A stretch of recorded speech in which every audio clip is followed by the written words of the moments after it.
Hello everyone, Tom with Capo Fetish. Today on the channel, we're going to talk about bands that split at the peak of their success.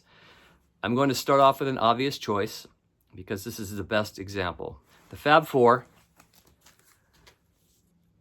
they were always at a peak though, right?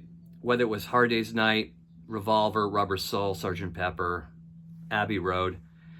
What else could they have done at this point? When you think about it, it'll always be amazing what they did in 7 years of recording time, from 62 to 69. Each album iconic in its own way, each album revolutionizing pop music. They had gone as far as they could go. You could blame Yoko. Yeah, she was partly to blame, but I think John was just becoming claustrophobic in the Beatles. I think McCartney could have kept going. I think George could have had it either way. I don't think he cared one way or the other, and as well as Ringo.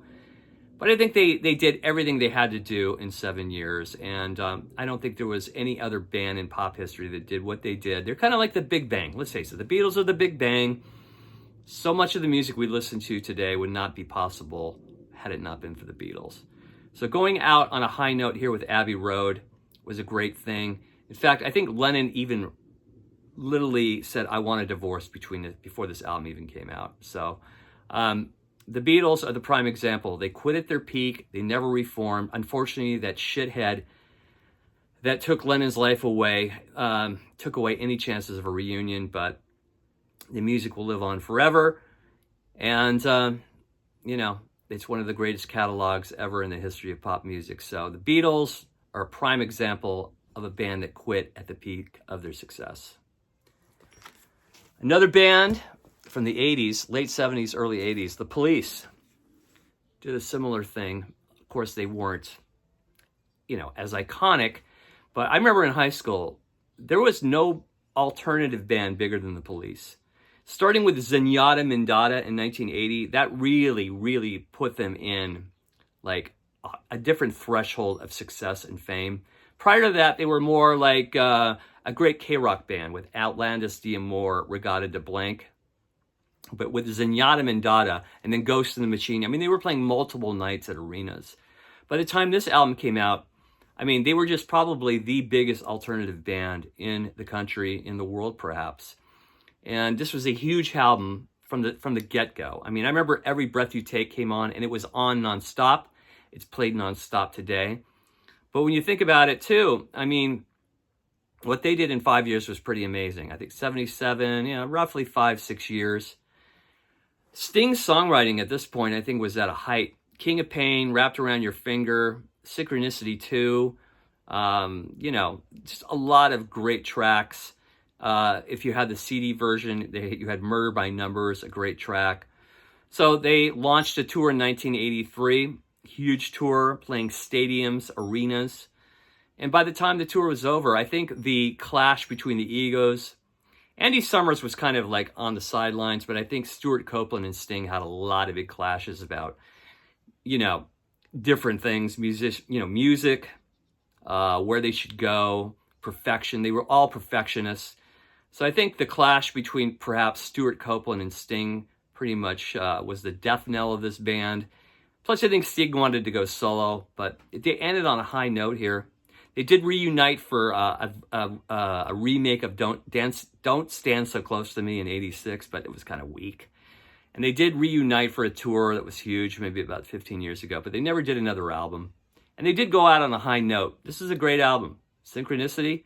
So they split up, never really reformed, and never really put out another album, except for that tour later on I guess it was the early 00s. They never did come back and record another album. So that's that, and that is the Police. Another band, not a rock artist here, but a great folk duo, Simon and Garfunkel. This was the peak of their career right here. Bridge Over Troubled Water, released in '69, won Grammy of the Year award, best album, best single, best song, best engineered recording. But I think these guys really never got along in the first place. I think they were always at each other's throats. Let's face it, Paul Simon was the creative force here. Garfunkel was just the added little element, the little cherry on the top. He was the one adding those really church-like harmonies. And I think at this point, he wanted to go into film. He He starred in Catch-22 and a few other films. And I think they went as far as they could go. They put out some really fine albums, you know, Sounds of Silence, Parsley, Sage, Rosemary, and Thyme. I love Bookends. This is another fine album and a great album to go out on. And although they had several reunions and tours and stuff, they never did record another full album. Simon and Garfunkel, and this is their last album, Bridge Over Troubled Water, and a great way to go out. Great way to go out. How about the Talking Heads? This is their last album, Naked. The really amazing thing about the Talking Heads is, like, when they came out, their first few albums, Talking Heads 77, more songs about buildings and food, Fear of Music, and then there was Remain in Light, and I think that was the first time they started getting airplay on mainstream radio. I remember first hearing Once in a Lifetime on KLOS here in LA. Before that, they were mainly played on KROQ, the alternative stations. But it's weird, when they stopped touring behind Speaking in Tongues, this came out in 1983, and then there was the film Stop Making Sense, they never toured again.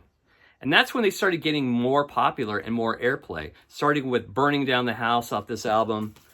You had a lot of airplay from this album here, Little Creatures, Road to Nowhere, And She Was. A lot of airplay on mainstream radio as well as alternative radio station. You have Wild Wild Life off of True Stories. But they still weren't touring. They literally stopped touring after Stop Making Sense came out in 83. But they became more popular with each successive studio album. So by the time Naked came out, this was their last album. And it's pretty fine album. Pretty good fine album. Starting off with Blind, Mr. Jones. I think Nothing But Flowers is an awesome track. And then that was it. They broke up. They never reunited. I think recently, in the past few months, they did reunite together as a foursome for a reissue of the Stop Making Sense film. But they never did put out another album, and perhaps never will. So I think they broke up at a great period there, a great peak. They had some great albums. And this is their last album here, Naked. And that's the Talking Heads. Another great band that was on the top of their game. And unfortunately, this was their last album, Mardi Gras, Creedence Clearwater Revival.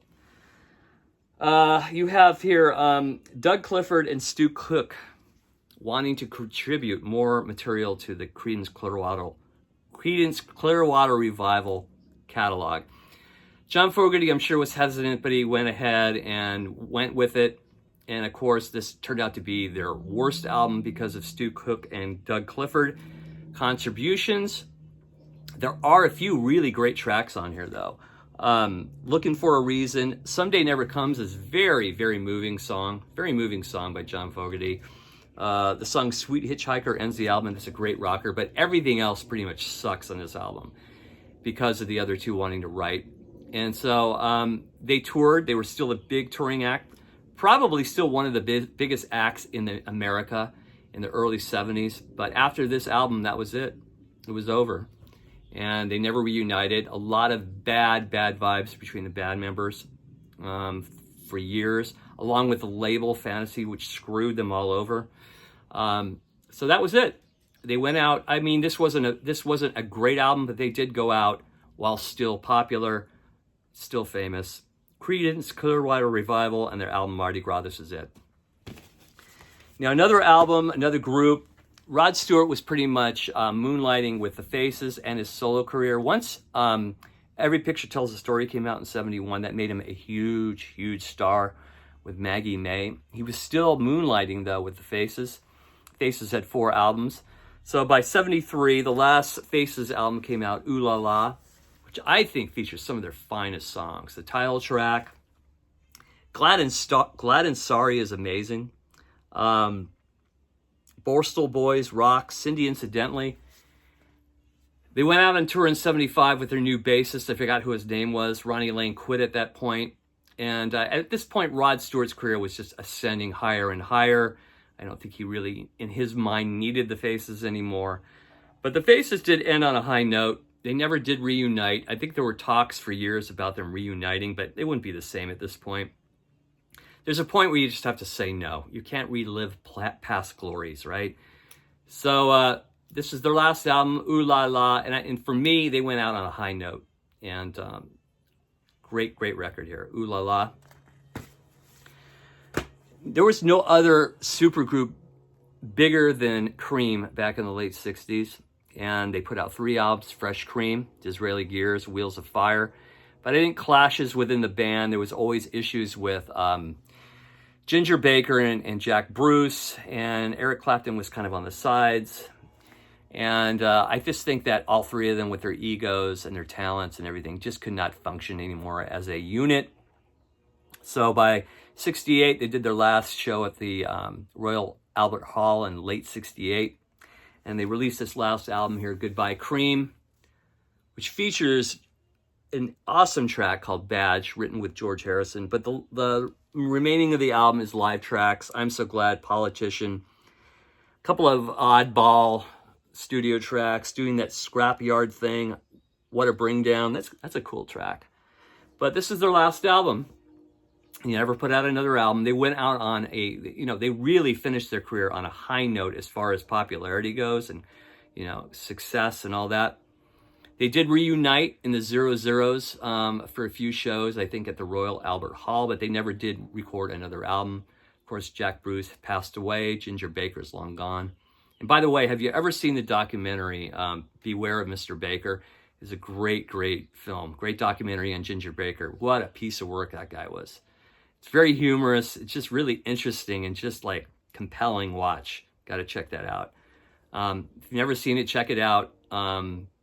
Check out that Ginger Baker documentary. But yeah, Cream went out on a high note. Maybe this album wasn't a high note, but they were still successful and they quit at the peak of their popularity.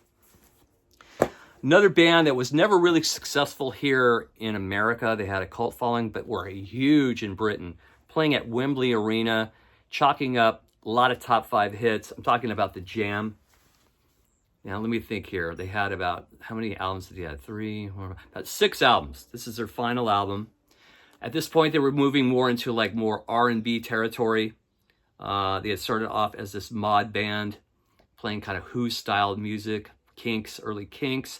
Then they moved more into kind of a pop kind of vein with going underground. And then the album Sound Effects, adding elements of psychedelia, very influenced by Revolver. And then this last album here, The Gift, Paul Weller was going more into a rhythm and blues soul vibe. The track A Town Called Malice got a lot of airplay, even here in the U.S. It has definitely that Motown feel.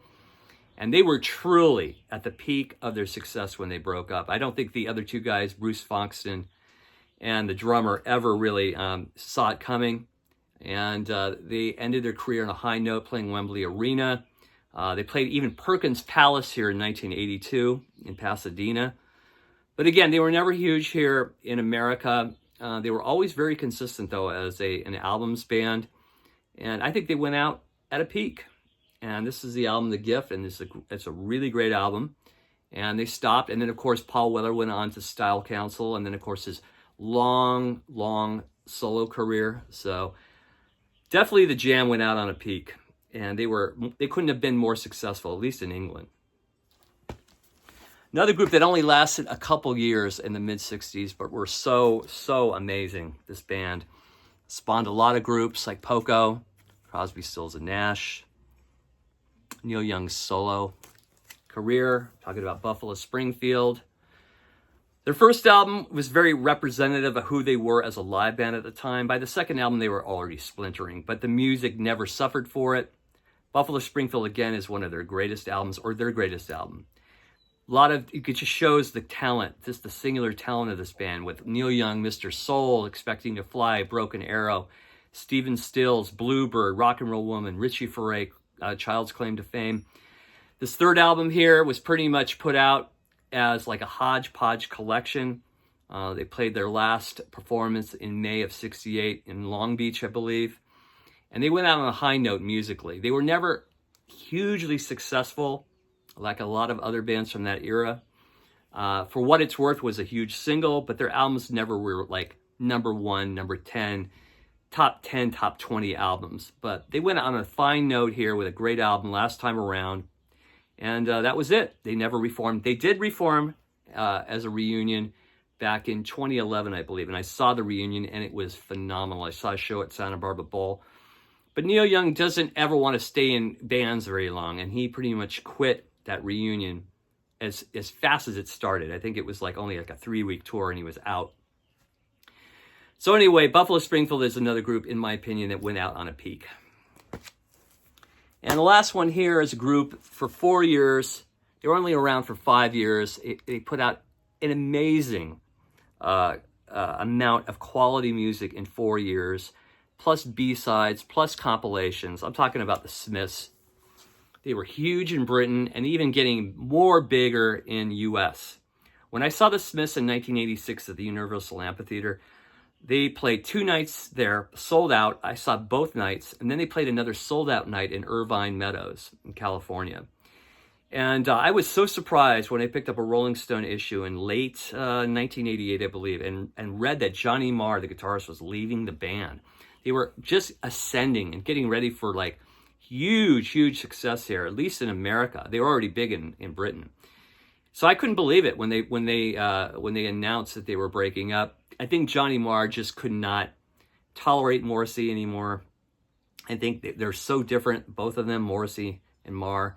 But in 4 years' time, they really cranked out some great albums, some great singles, always high, consistent quality. And this last album here, Strange Ways, Here We Come, of course, they never toured behind it because they broke up before it came out. So this is a great final album here. Smiths never reunited. Mike Joyce, the drummer, and Andy Rourke, the late Andy Rourke, brought them to court and sued them for royalties, and that was pretty much the end of any possibility of a reunion. And of course, Morrissey went on a very, very huge, successful solo career, but I never really cared for any of his solo stuff. It was never like the Smiths. For me, Johnny Marr is the reason why I like the Smiths. It's the music, it's the guitar playing, the compositions, and Morrissey was just the cherry on the cake. So, another band that went out on a peak, the Smiths, Strange Ways, Here We Come is their last album. So that's it, folks. That's it. Thanks for watching. Please press subscribe if you dig the content. We'll see you soon. Take care. Bye-bye.